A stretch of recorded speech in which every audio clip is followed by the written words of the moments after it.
Okay, so you have thousands of life insurance policies. I'm supposed to have a bank book and Trump's name is on it. I'm sitting in a park homeless. I'm being hunted. And my phone doesn't want to work half the time, which is probably Ed, but it's him too. These people are in charge, and they're not just little assholes, they're really big assholes. Then on top of that, I'm sitting here watching what's going on and documenting everything, which, I mean, I don't really need to build much of a case, but the fact of the matter is, he's pardoning people left and right that are his friends, a longtime ally, blah, blah, blah, blah, blah. Here's the thing.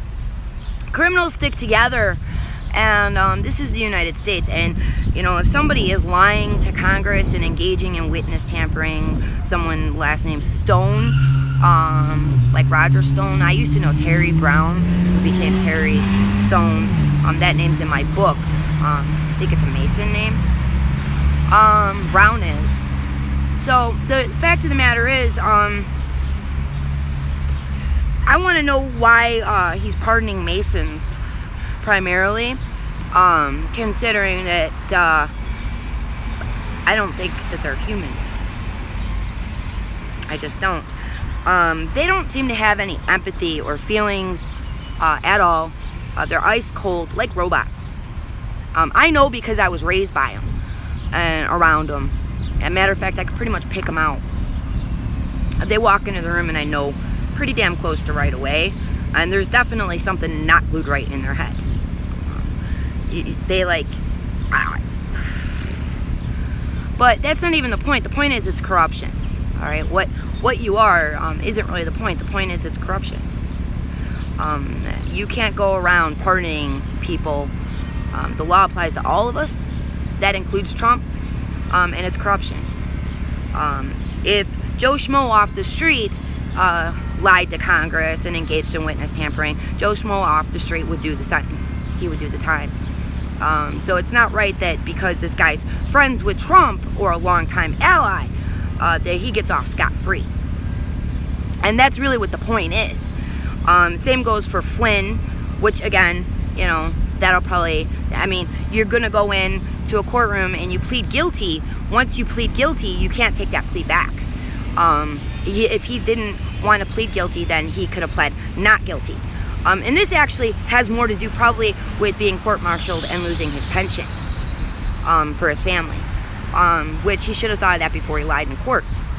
Perjury is perjury. So, again, if Joe Schmo off the street walked into the courtroom and pled guilty, he wouldn't be able to take that plea back or have it reversed.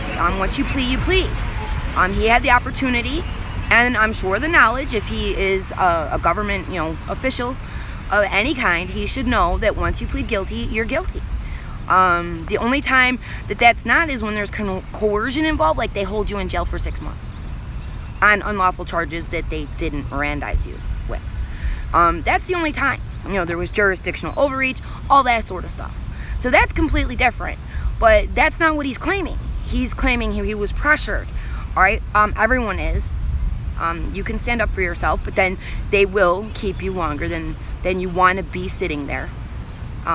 That's how they do it, which is not right. It's against the law, and that sort of thing's supposed to be handled.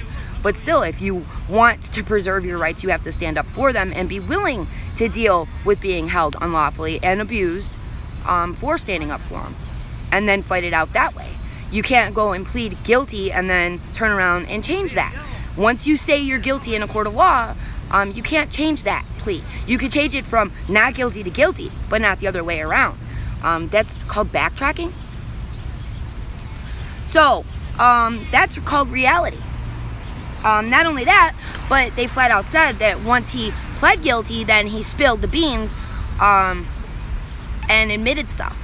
So he not only pled to guilty, but he also admitted the guilt, like more so. That's actually more or less where the rub is. So all those judges involved who are allowing these things, I don't know if they realize this, but they're not just under the radar. Now they're going to be listed as corrupt. You have Barr doing the same types of things. Again, Barr has a policy, at least one, So, all these people are going after someone in New York who was looking into Giuliani and people around Trump and had to do with sex crimes and all that sort of thing. They want to remove him from his position because it seemed to me, I'm not sure exactly yet, but like he was doing the right thing and not being corrupt, and they want to go ahead and screw up the entire country because all of these things sets precedents for the future. So they want to completely annihilate precedent, and they want to completely annihilate the Constitution and completely annihilate the law the way it is written, and just do whatever they want to do. And then at the same time, Trump wants to sit there and say he wants law and order. Well, if he wants law and order, then I guess I should respect that and give him law and order, but he's not going to like what the results are. And he's not going to like what the results are because that means he has to go to jail. And he has to go to jail because he has a life insurance policy on me and my bank book and all this corrupt stuff, and conspiracy to deprive anyone of their civil rights is against the law and is treason. So you're going to make a big deal over communications between Russia and Ukraine, and all that is simply talk. But if you want to make a big deal out of something, why don't you make a big deal out of starvation of the masses, not doing anything to protect the country as well as the monuments of this country until it's far too late.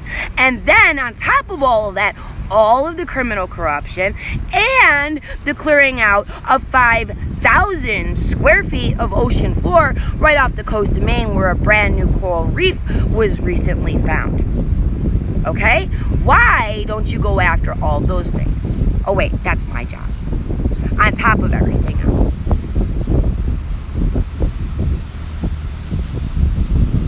So, these are war-starting efforts, and these are criminals, and you elected them to be in charge of your country, and now you have to fix it.